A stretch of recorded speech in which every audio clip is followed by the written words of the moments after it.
வணக்கம் நண்பர்களே. நாளொரு கதை. கதை எண் 47.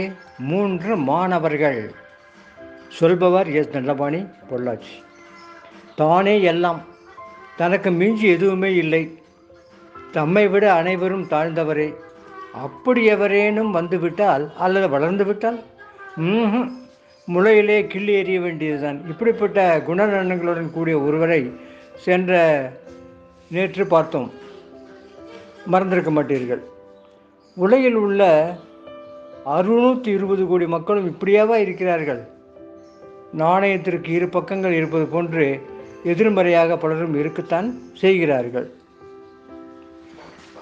திறமை, தகுதி, ஆற்றல், ஆளுமை போன்ற அனைத்தையும் அடைய பெற்றவர் தனது பலத்தை உணராதவராக இருப்பார், அல்லது தாழ்வு மனப்பான்மையில் சிக்கி கொடுத்தலிட்ட விளக்கு போல் பிரகாசிக்காமல் இருப்பார். அப்படிப்பட்ட திறமைசாலி சிரித்து எழு வேண்டாமா? கொடுத்தலில் உள்ள விளக்கு குன்றின் மீது அமர வேண்டாமா? கல்வி கூடங்கள் இவற்றையெல்லாம் கூட ஓரளவிற்கு போதிக்கின்றன. இக்கால மாணவர்களுக்கு கை விரலிலே கூட உலக ஞானம் பெற வாய்ப்பு இருக்கிறது. ஆனால் குருகுலங்களிலே பயின்ற அக்கால மாணவர்களுக்கு அத்தகைய சூழலில் நாட்டு நடப்புகளையும் உலக ஞானத்தையும் பெற 3 வெவ்வேறு குருகுல இங்கிருந்து கல்வி பயின்ற 3 மாணவர்கள் ஒரு நாள் ஒரே சத்திரத்தில் தங்க நேர்ந்தது. அறிமுகத்திற்கு பிறகு அவர்கள் தங்களுக்குள் கலந்துரையாடலை கொண்டிருந்தனர். அருகில் அமர்ந்திருந்த ஒரு வியாபாரியும் அவர்கள் பேச்சில் கலந்து கொண்டார்.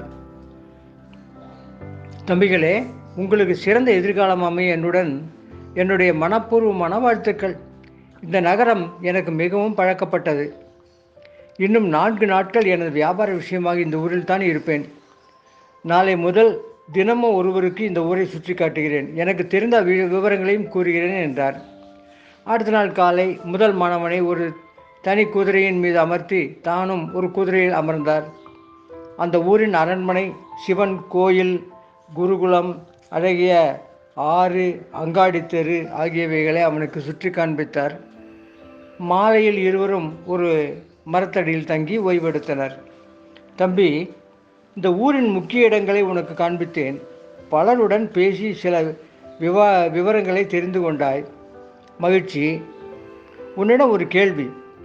அரசாலும் மகுடம் உனக்கு அளிக்கப்பட்டால் உனது நிலை என்னவாக இருக்கும்? ஐயா, இந்த நாள் எனக்கு மிகவும் பயனுள்ளதாக இருந்தது. விஷயங்கள் சிலவற்றை தெரிந்து கொண்டேன். தங்களுக்கு மிகவும் நன்றி. அரச பதவி பற்றி கேட்டீர்கள். எனது குரு போதித்தவற்றில் தன்னடக்கம், எளிமை போன்றவை என்னை மிகவும் கவர்ந்தவை. எனவே ஆடம்பர வாழ்வை தரும் அரச மகுடத்தை நான் ஒரு நாளும் விரும்ப மாட்டேன். நீ சொல்வதும் சரிதான். அடுத்த நாள் 2வது மாணவனுக்கு ஊரை சுற்றி காண்பித்திய பின் ஓய்வாக அரச மரத்தில் அமர்ந்தபோது அதே கேள்வியை கேட்டார். ஐயா, அரச மகுடம் எனக்கு வர வேண்டும் என்று இருந்தால் வரட்டுமே. எளிமையானவனான நான் அப்பதவி கிட்டுமாயின் அதற்குரியவாறு என்னை மாற்றிக்கொள்வேன். அதற்குரிய தகுதி எனக்குள்ளது என்ற தன்னம்பிக்கையை எனக்கு எனது குருநாதர் அளித்துள்ளார். நீ சொல்வது ஒத்துக்கொள்ளக்கூடியதுதான், தவறு ஏதுமில்லை. 3ஆம் நாள் 3வது மாணவன் அதே கேள்வி. ஐயா, இந்த கேள்வியை நீங்கள் என்னிடம் கேட்டதற்கு ஒரு கணம் முன் மெல்லியதொரு நறுமணத்தை நுகர்ந்தேன்.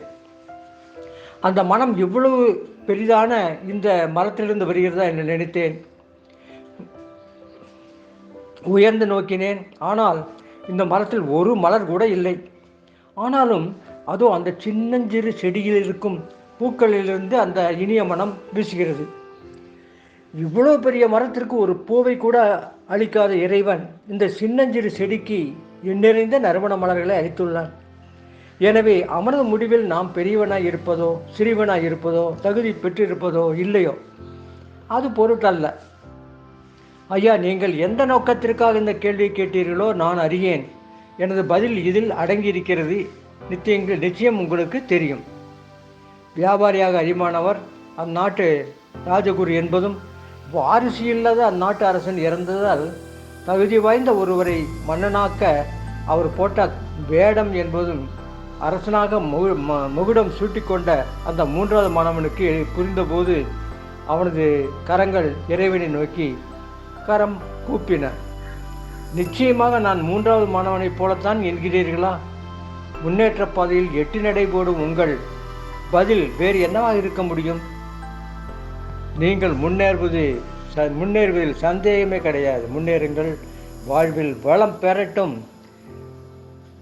இது போன்ற கதைகளை நீங்கள் கேட்க வேண்டுமென்றால் இந்த சேனலை இதுவரை சப்ஸ்கிரைப் செய்யாமல் இருந்தால்